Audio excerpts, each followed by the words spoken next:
आज हम बात करेंगे जन्म कुंडली के दूसरे भाव में बैठे देवगुरु बृहस्पति की। देवगुरु बृहस्पति जब जन्म कुंडली के दूसरे भाव में बैठते हैं तो किस तरह का फल देते हैं। गुरु जो कि देवताओं के गुरु हैं, इन्हें सबसे अधिक शुभ फल देने वाला ग्रह माना गया है। इन्हें सबसे अधिक शुभ ग्रह माना गया है। गुरु धन के कारक हैं। ज्ञान, विद्या, बुद्धि, संतान, पति एवं भाग्य के कारक हैं। अब इतने अधिक शुभ ग्रह यदि जन्म कुंडली के दूसरे भाव में बैठते हैं तो सामान्य तौर पर शुभ स्थिति मानी जाती है, क्योंकि गुरु एक नैसर्गिक शुभ ग्रह है। जन्म कुंडली का दूसरा भाव धन, वाणी एवं परिवार का है। यह भाव व्यक्ति की प्रारंभिक शिक्षा, चेहरा और खाने पीने की आदतों का भी है।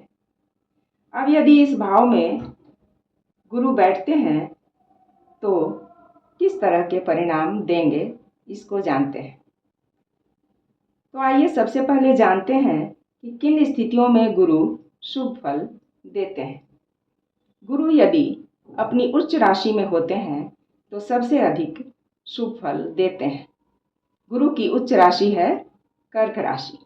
4 नंबर की राशि गुरु की उच्च राशि है। यहाँ 4 नंबर लिखा हो तो समझिएगा कि गुरु अपनी उच्च राशि में है। और गुरु अपनी राशियों में भी शुभ फल देते हैं। अपनी उच्च राशि से कुछ कम शुभ फल देते हैं, लेकिन अपनी राशियों में भी गुरु के शुभ फल मिलते हैं। गुरु की 2 राशियां हैं, धनु और मीन। 9 नंबर की राशि और 12 नंबर की राशि। तो इन राशियों में गुरु जब दूसरे भाव में होते हैं तो भी बहुत अच्छे फल मिलते हैं। और गुरु मकर राशि में नीच के होते हैं। मकर राशि में होने पर गुरु के फल अच्छे नहीं मिलते हैं। सबसे पहले हम शुभ फलों के बारे में जानेंगे। गुरु के मित्र हैं सूर्य, चंद्रमा और मंगल। चंद्रमा की राशि में तो गुरु उच्च के होते ही हैं और मंगल और सूर्य की राशियों में भी गुरु शुभ फल देते हैं। मंगल की 2 राशियां हैं, मेष और वृश्चिक, और सूर्य की राशि है सिंह राशि। तो 5 नंबर, 1 नंबर और 8 नंबर की राशियों में गुरु यहाँ होते हैं तो भी शुभ फल देते हैं। स्वराशि की तुलना में कम देते हैं, लेकिन देते हैं। जब गुरु यहाँ शुभ स्थिति में होते हैं तो व्यक्ति को बहुत धनवान बनाते हैं, क्योंकि यह धन का भाव है और गुरु धन के कारक भी हैं। और व्यक्ति को परिवार का सुख भी मिलता है। उसकी वाणी मधुर होती है। वह सबके साथ अच्छा व्यवहार करने वाला होता है। खास करके अपने बड़ों के साथ, अपने से बड़ों के साथ ऐसा व्यक्ति अच्छा व्यवहार करने वाला होता है।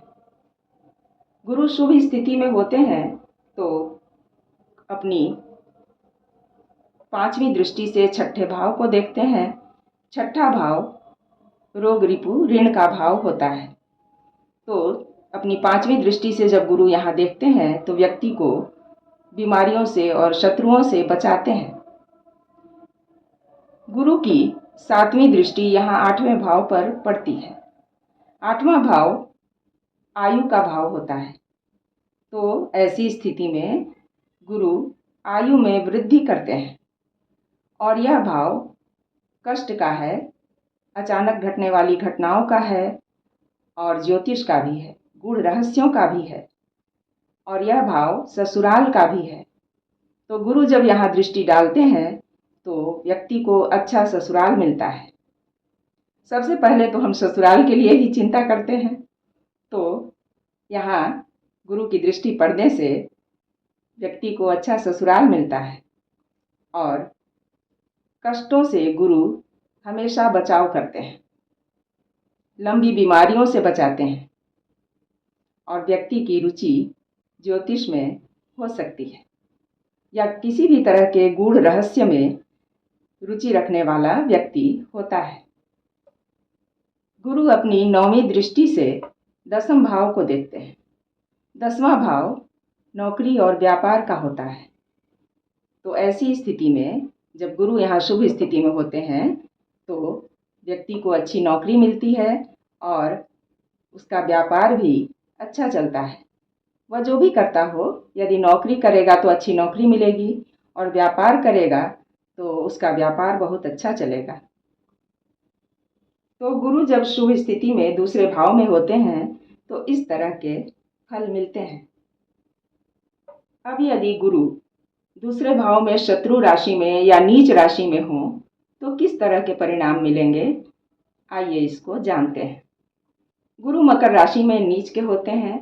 नीच राशि में गुरु के होने पर सबसे अधिक अशुभ फल मिलते हैं। ऐसी स्थिति में व्यक्ति के धन का नाश होता है।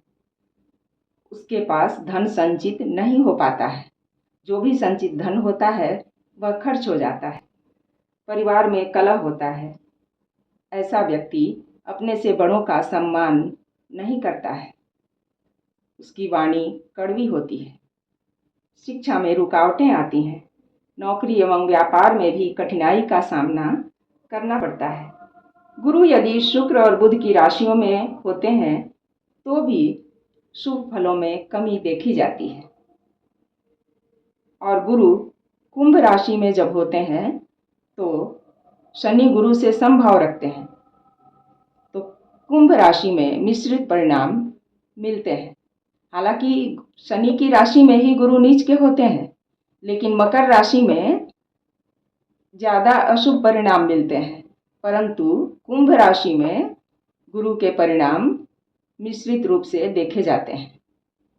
गुरु सामान्य तौर पर शुभ परिणाम देते हैं। ऐसा मैंने अपने अनुभवों में भी देखा है।